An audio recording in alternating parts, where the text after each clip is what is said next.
remote learners, today is Friday, March the 26th. It is an art recording day on Canvas, and you're getting to hit the weekend, so I hope you're doing great with that. One of my favorite times of the year is when the NCAA tournament is happening. So this is the men's bracket, and I'll show you the women's bracket here in a second.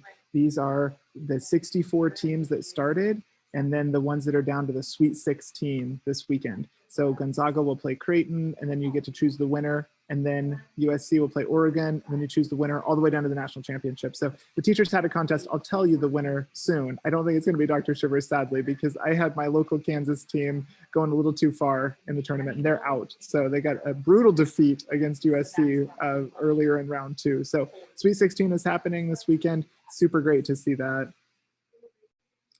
Here's the women's brackets, who are also going to be going into the Sweet 16 this weekend. So some great basketball games to watch if you're up for some college games as they wrap up their season and head into national championship.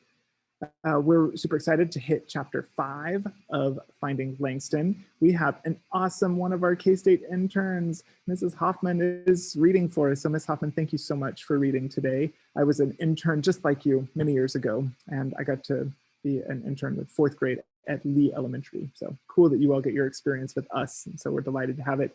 Chapter 5's activity is asking you to compare some of the characters, the family, with your family. So give us a compare and contrast about things that you see that are the same and that might be a little different from your family to Langston's family. And then the artwork that you've been sharing is incredible. I had to feature this 6th graders artwork because I just thought it captured so much of the feel of our book. Just the emotion that was put into this was so great. So thank you, Deetra, for sharing this one. We're so glad to have your artwork. And then speaking of art, we wanted to talk with you about some of the artwork that was happening in the 1940s. So this is Mrs. Smith. She teaches kindergarten and 2nd grade remote learners, and then she's at Marlette. Here's a little bit of her perspective on remote art. Learners. I am so excited to be with Mrs. Smith, the art teacher at Marlette. She is amazing, and she has some insight from our time period that we're looking at in our book about the 1940s. So she's going to tell us about some of the artwork that was really popular and some of the direction they were going during that time. So take it away, Ms. Smith. Thanks so much. Of course. Hey there, party people. It's so good to see everybody. All my former Marlette Mustangs, I miss you guys. And all of my remote learners, I'm glad to be presenting to you in a different capacity. So good to see my kinders and my 2nd graders. Love you guys. Today, we're going to talk about the art that was happening during the 1940s. And I think when we think about art, we also have to remember that art is a direct reflection of things that were happening during the time period.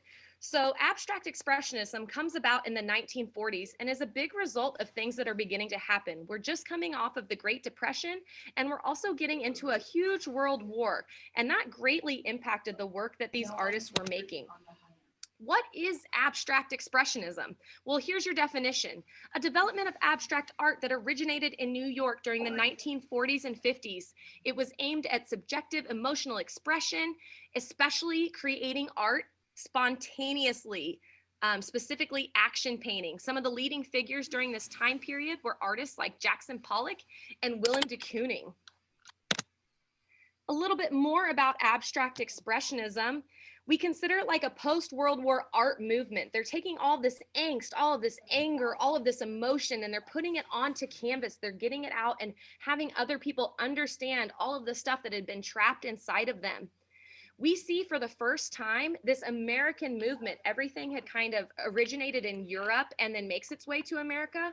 But this is the first time America is a front runner and they have this influence in the art world. And instead, it's not Paris anymore that's the center of the art world. It becomes New York City and America in the 1940s. The term abstract expressionism didn't really apply to art until about 1946, but we have examples of it all the way back in Europe and in Germany about 30 years prior to that. So we know that movements start to happen because many people catch on. So there were some originators early on, and then we have these front runners that really stole the show. Here are some examples of your abstract expressionists. We have Jackson Pollock, really put action painting on the scene, moving around that canvas larger than life, splattering, spraying, dripping. We have Willem de Kooning.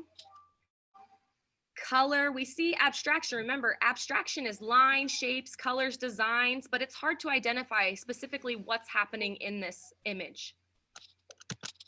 Mark Rothko, very controversial abstract expressionist. Many people look at his art and say it looks like squares and rectangles. What kind of expression and abstraction was he trying to achieve through this? Agnes Martin. So we see some female artists. A lot of the time, females, especially in the 17, 18, 1900s, weren't getting a lot of recognition, but that doesn't mean that they weren't making art. So Agnes Martin, a front runner in abstract expressionism. Richard Diebenkorn. Nice use of overlapping. You can see some textures. You can even see in this particular image where the paint has started to separate. We are talking about art that's almost 100 years old, or about 80 years old now. And not everything is archival. Not all of the materials are meant to hold up over time. So what did we learn from today? Okay, we think about that word abstract. Where have you heard that stract? Maybe in subtraction, to take away. You're taking away what it obviously looks like. And you're having to dig deeper to decide what it is, what the meaning is behind the works of art. And then we all know what expressionism means, to express ourselves. That's why we make art. So you're going to put those two words together and you get abstract expressionism.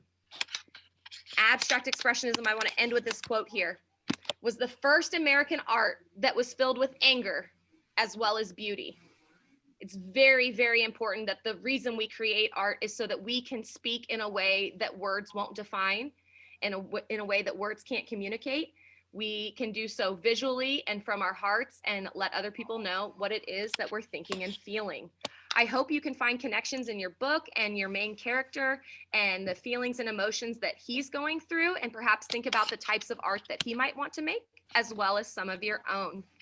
Thank you so much for having me today. I hope you learned a little bit more about the 1940s and abstract expressionism. Feel free to splatter some paint around or create something that really shows how you're feeling in this moment, in this day, when you're viewing this presentation. Boys and girls, it was so good to see you, and I'll talk to you soon. Thanks for having me. Smith, you were awesome. Thank you so much for your time today. We love learning from you. Thanks, everybody. Thank you.